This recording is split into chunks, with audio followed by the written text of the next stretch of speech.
Dr. Duru, also popularly known as Mbeke, came out a few days ago to accuse Senator Natasha Akpoti-Uduaghan of paying her, to spread propaganda against Senator Akpabio just because she felt that the sexual harassment allegation was not sticking onto the Senate's president. During this live stream, a significant event happened. There was a situation where a call from Senator Akpabio, as you can see on the thumbnail, came in, and this has raised a lot of questions about the legitimacy and if actually this woman, Dr. Duru, is honest about all her claims, or she has just been paid by Senator Akpabio. Because why would Senator Akpabio be calling her in the middle of a live stream? Just why? If she wasn't showing her phone to the screen and her viewers, if she wasn't, trying to give evidence about the call records that she says she has from Senator Natasha Akpoti-Uduaghan, we wouldn't have seen the missed call from Senator Akpabio. Can you imagine that? It means that these people can go to any length to make sure that people see them as saints, to clean their image, so that people would not believe the truth that is out there. They are trying to discredit Senator Natasha Uduaghan. That is all what this is about. Anyway, guys, before we delve right into the details of today's news, if this is your first time here, you have not subscribed to this channel, what are you doing? Please go ahead and subscribe. Leave your opinions in the comment section below. Don't forget to give this video a massive thumbs up. That way we're encouraged to keep giving you more reliable and authentic news. When the gods want to disgrace a man, they first bless him with the arrogance to undo himself. It never begins with thunder. It starts with one careless moment of a missed call that tells the whole story. That was the day Sandra Duru, also known as Professor Mbeke, went live on Facebook to do a dirty job. Her mission was clear: to destroy Senator Natasha Akpoti-Uduaghan's reputation with claims so wild they belonged in a badly written Nollywood script, such as treason, conspiracy to murder, and bribery. It was a production of manipulation disguised as concern. She raised her voice to the heavens, except that it wasn't her voice that betrayed her, but her phone screen. In the middle of her drama, while showcasing alleged chats with Natasha, a WhatsApp call log flashed for a split second, and there it was, a missed call from Senator Akpabio, the Senate president. It didn't happen before or after the show. It happened during the performance. At the very moment Sandra was vomiting her lies, the Senate president that Natasha accused of sexual harassment was calling her. This is from the same Sandra who insisted she didn't know any Akpabio or Senate president as a Senate president. So what exactly was his name doing on her phone, calling her live during her performance? Why would Nigerian Senate president be calling a woman mid-live stream while she was targeting the very woman accusing him of sexual harassment? What sort of relationship exists for sitting Senate president to be that comfortable making that call at that time? She is orchestrating what now looks like a digital assassination. What explanation makes sense outside of coordination for such a calculated interruption?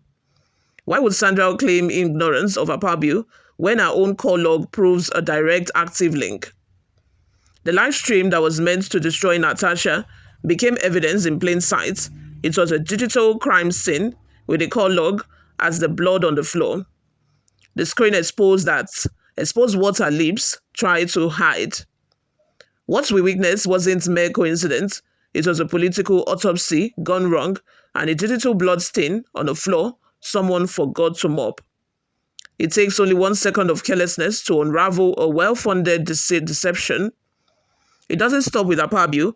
Her phone also flashed other names: IGP, Kayode, CSO, Imo State, Nedunwoko. These are players with deep ties to political mercenary and security architecture. So who is Sandra Duru?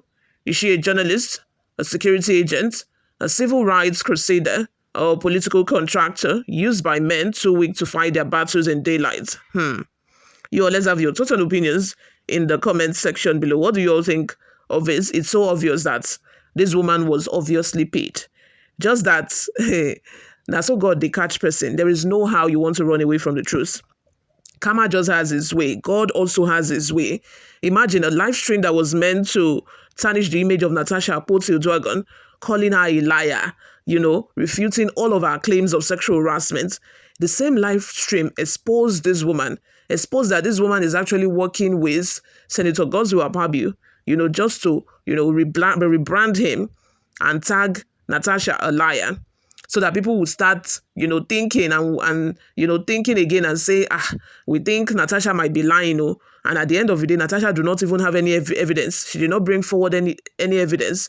So this woman must actually be saying the truth for her to have all of these call records.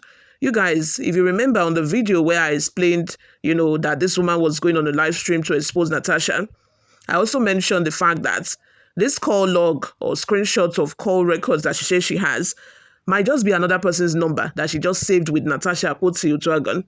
How are we sure it is actually Natasha's number that she has on her phone? Anybody could do it. Even if I want to, I can just say save any name, my father's name, I can save it with Natasha Akpoti-Uduaghan. And when I do a screenshot, what are you going to see? Natasha Akpoti-Uduaghan, but that doesn't mean it's a number. Do you get my logic? So now that God has finally exposed her, I'm not even surprised, because this woman has collected money. She has obviously been paid, because how would she have come about Akpabio's number on her phone? Why will Akpabio be calling her?